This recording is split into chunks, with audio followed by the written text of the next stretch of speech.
Hello friends, welcome back to our channel. So today we'll see one more concept in computer organization, that is hierarchy of computer memory.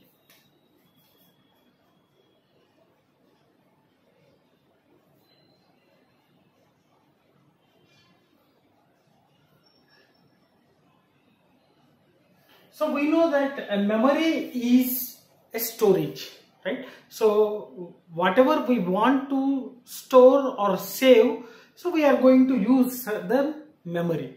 So here the computer memory is categorized into two ways, right? So one is an internal memory and another one is an external memory. So what is the reason why we require to divide the computer memory? So this division is mainly used to improve the efficiency and improve the access time of data. So that means we can save the data and we can retrieve the data from the memory at any point of time. So the time to retrieve the data is very high. That means within a less response time we can access the data. That means the fast accessing. So these computer memory is categorized into two different memories. So internal memory and external memory. And this is also called as primary memory. And this is also called as auxiliary memory. Auxiliary memory. Right? So in this internal memory or the primary memory, so we are having the three categories. One is the registers, cache memory,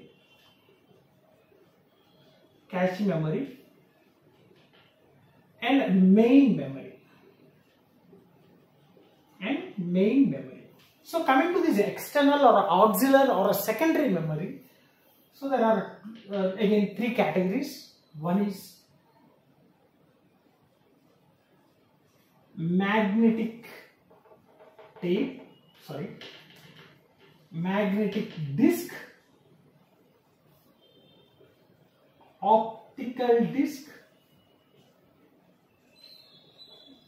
magnetic tape. So usually coming to these registers, cache memory and main memory, so the complete internal memory, we call it as a volatile. That means the data will be existed in these type of memories only when the power is on, and immediately when the power is off, whatever the data available in these particular internal memory will be erased. And coming to the auxiliary or external memory, we call it as a non-volatile. That means even though the power is off, the data will remain there. So that's why we can call it as a secondary memory. And the space, the capacity of the memory will be very less. So less capacity for these particular internal memories. Okay, so usually these registers will be in terms of KB, that's a kilobytes, and cache memory in terms of MB, megabytes, and main memory it will be in terms of gigabytes. Okay, and usually this magnetic disk, the capacity will be more capacity. So in terms of GB or TB or PB, petabyte. Okay. So the data or the memory size will be in terms of GB, terabyte or petabyte. So whatever the hard disk we are using, that comes under this category. So even though the power is off, the data which is stored in the hard disk will remain same. And the hard disk capacity will be around the GBs, 256 GB, 1 TB, okay, 2 TB, 3 TB. So similarly, the magnetic tape will be having a more number of much memory, usually in terms of petabyte. Okay. Next, accessing is a fast, or we can call it as a fast accessing. Because mainly these registers in the cache memory will be built up with a CPU only. Okay, so these two will be built up on CPU. So whatever the data we are using, that will be done by the processor itself. So these are very near to the CPU, the access time will be very fast. And coming to here, so slow access time, slow accessing. So the data will be accessed very slow when compared to these particular internal memories. Okay, so fast accessing and the slow accessing, right? And coming to the registers, these are very small registers. We have studied the example for the registers in our previous sessions, like accumulator is a register, general purpose registers, address registers, data bus registers, etc. we have seen, right? So the memory will be very short and the accessing will be very fast. And coming to the cache memory, that will be residing between the main memory and the CPU, or the memory and the CPU, and whatever the data which was frequently accessed by the processor will be stored in this particular cache memory. And whenever the user wants to get the data from the secondary memory, so that data will be copied to the main memory, and from the main memory only the CPU will be executing the processes. So whatever the data or whatever the process executing by the CPU, that should be in the main memory. So that's why these three comes under the category of internal memory or primary memory. Okay, and here less capacity, fast accessing, and very less size, capacity also. Okay, so capacity, right? And coming to the performance, this called as a performance, accessing the data. How within a short time we can access the data from the memory is this one, right?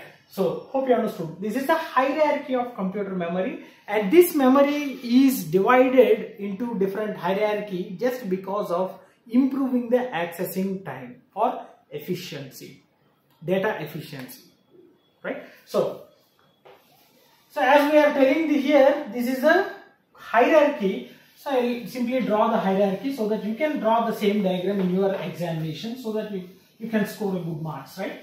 So this is a complete explanation about each and every memory, right? So first category is a registers. Next category is a cache. Next one is a main memory. Next one is the magnetic disk,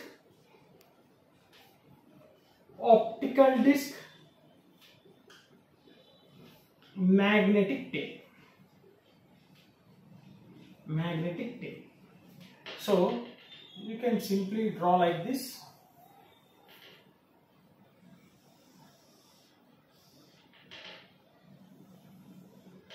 So this is a hierarchy, computer memory hierarchy,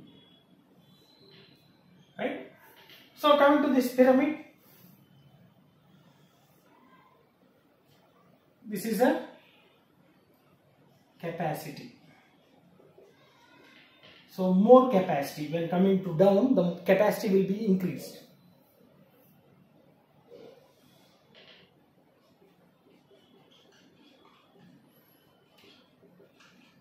Access time will be increased from down to top, and usually this is called as a level 0 memory,